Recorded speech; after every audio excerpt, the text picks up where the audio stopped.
What's going on, everyone? So, another day, another game, another Laker thrashing, right? It's like clockwork at this point, right? And it's just, look, the reality is this team's not good enough, right? It is. I mean, we keep talking about, this team, inconsistencies and, they're not showing up with effort and all that. I mean, it's been a year and a half of this. I just think that it's not that they're not showing up with effort. I just think they're not good enough. I really, unless Austin Reeves and D'Angelo Russell and Rui Hachimura and these guys, unless they're on, they don't provide anything else.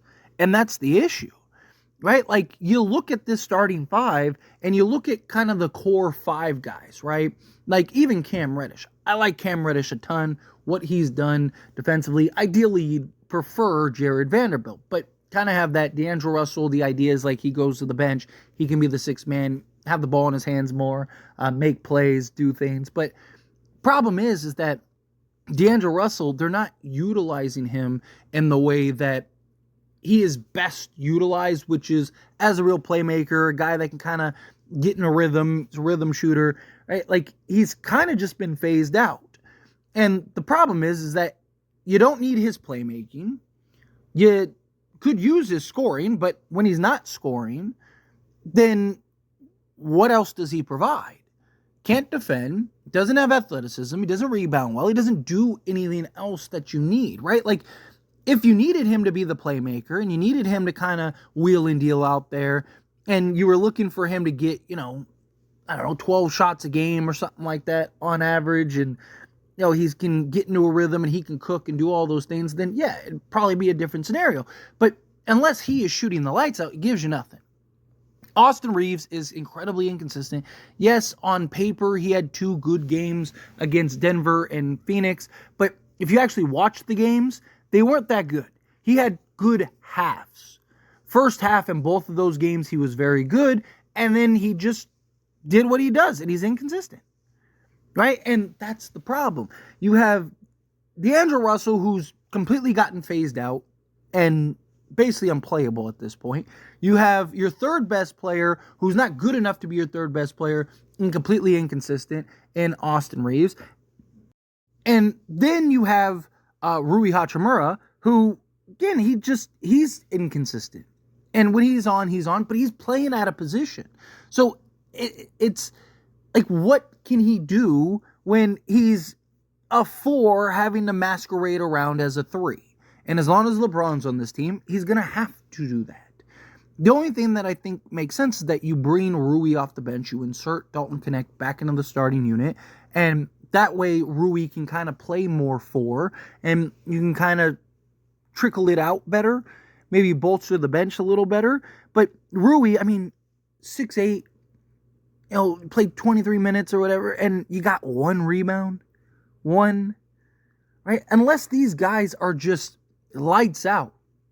Unless these guys are out there just playing a great all-around game and the offense is just elite, you're not good enough to play poorly offensively. I talked about the same thing last year, right? And I said when, Rui got injected in the starting unit, we were like 6-0 with that, right? And I was like, okay, yeah, but what happens when the offense runs dry? What happens when the offense is struggling, right? Like, we can't stop anybody. The defense is terrible, right? And then what happened when we ran into Denver? When the offense is working, guess what? You're up 20, right? As soon as that offense hit a wall, boom, here comes Denver. Here come the good teams, because you can't stop anybody. And I've talked about it. Yes. Do we need a center? Yes. But our biggest priority, in my opinion, is perimeter. We need to be able to stop guys. Also, a lot of the rebounds the Lakers give up are due to perimeter. Why? Because the Lakers are so bad defending the perimeter. Teams are just jacking up threes at volume. You even look at a team like Orlando, right? Their career, or their for the season, 30% from three-point range, the worst three-point shooting team in the NBA. Guess what happens? They jack up a bunch of threes and shoot 38%. But guess what happens when you take a bunch of threes? Get a lot of long ball rebounds. Phoenix took 42 threes and shot 40%, made 17 of 42. And you know what happens?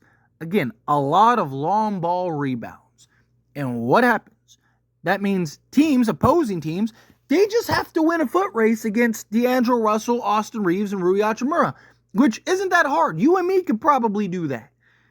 Right? So, again, it's like, okay, well, if you fix the perimeter and you get some legit athleticism, 3-and-D guys, get some guys that can actually solve that need, not only would be better out on the perimeter, but then you're also going to be better rebounding the basketball and not giving up as many opportunities because teams aren't going to be able to offensive scheme the way that they currently are. You know what teams want to do. Every game is the same. Every game is the same. Every team is doing the exact same and has the exact same approach. Because the jury's out on the Lakers. Teams know what you need to do to beat the Lakers. And unless the Lakers are having one of those nights where they're good enough to really light teams up, guess what?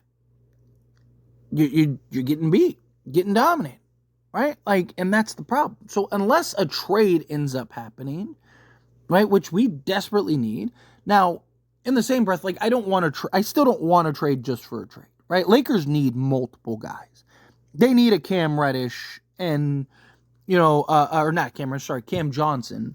They need a Cam Johnson and, a Dennis Schroeder and a Day'Ron Sharpe or something like that. Or ideally, get a Cam Johnson, Dorian Finney-Smith, Day'Ron Sharpe, and Dennis Schroeder. Or they need like a Zach LaVine and Dorian Finney-Smith and, Dennis Schroeder, whatever, right? They need to get some real athleticism, some real consistency, some real two-way guys out there on the basketball court. Or they need a giant ceiling raiser in a guy like Zach LaVine. We don't have consistency from anyone else but Anthony Davis and LeBron James. And it's taking LeBron James and Anthony Davis having to score essentially 60 for us to have a chance to win. It's not like even when we're winning games, it's not like we're blowing teams out. It's something we've talked about here, right? Talked about it on As It Stands Lakers, right? You watch these games and it's just like the more and more that you see this team perform or lack thereof, the more it's obvious that this is just who the team is. It's not like they're not showing up. It's not like they don't have what you need to show up. I mean, even JJ Redick called it out last night that they don't have the personnel to do the things that they need to do defensively. JJ said, we need to figure it out. I don't think that you can figure it out with this team. You don't have the guys necessary to do so. And I don't think guys are just going to magically become that. D'Lo's not going to all of a sudden become athletic. Austin Reeves isn't all of a sudden going to become athletic. Rui Hachimura isn't going to all of a sudden become athletic. It's just, you need to fix it. You need to solve it through these trades. Now, again, Lakers can't force the issue because we need several pieces. So you can't just give up both first to go get a Cam Johnson because Cam Johnson by himself isn't enough to win or to make you a real contender, right? You need multiple things. You need several things. That's the problem, right? So Lakers do have to continue to remain patient, which is frustrating, but hopefully sooner rather than later, because I don't think, and look, I defended Darvin Ham last year on numerous occasions about the same thing. Right, because a lot of people are starting to see the little bit of a turn on JJ. Oh, is he really? And again, JJ is better than Darvin. JJ has been very good. Has he been perfect? No. Right, he's had his struggles. He's had his miscues. Right, I think he needs to get Dalton Connect back into the starting unit. But he's been good. He is clearly better than Darvin Ham. However, I don't care. And I said the same thing about Darvin Ham last year. I don't care how good of a coach you are. If the team doesn't show up, you're not winning, right? At some point, the players need to have accountability. As a team, you can have prime Pat Riley and Phil Jackson fuse together to become the ultimate coach. It means nothing if the players don't show up. You can't, all of it, you can give me the best defensive schemer in the entire NBA. That doesn't solve anything. You don't have the personnel to be great defensively. You don't. Again, Rui's not going to all of a sudden become athletic. D'Lo's not going to all of a sudden. You can't teach that. You can't coach that. And you're talking about the NBA. This isn't the local Y where, if you just, play one defensive scheme, then that's it. That'll be enough to stop. No. JJ Redick even talked about it. As soon as teams figure out their defensive plan, that's it. They're going off. Why is that? Because we don't have multiple. Is that because of coaching? No, it's because we don't have the personnel to have multiple. You can't do all these different looks defensively because you don't have the pieces to do so. The Lakers are who they are at this point, right? We need a trade. Got to figure it out. Stay afloat in the meantime, and then hopefully something gets worked out, but it's frustrating. But anyway, as always, this is a discussion, and I pass a question on to you. Let me know your thoughts and opinions down in the comments below. What do you think? Hey, Phil, what are your thoughts? Do you agree with me? Do you disagree with me? Kind of mixed in the middle. However you feel, whatever your thoughts are, I'd love to hear it either way, so let me know down in the comments below. That being said, if you haven't liked this video, hit that like button. Helps me a lot. It's me enjoy these types of videos, and I truly appreciate it. Not subscribe to the channel, hit that subscribe button. Turn on the bell notifications. Appreciate y'all. See you in the next one.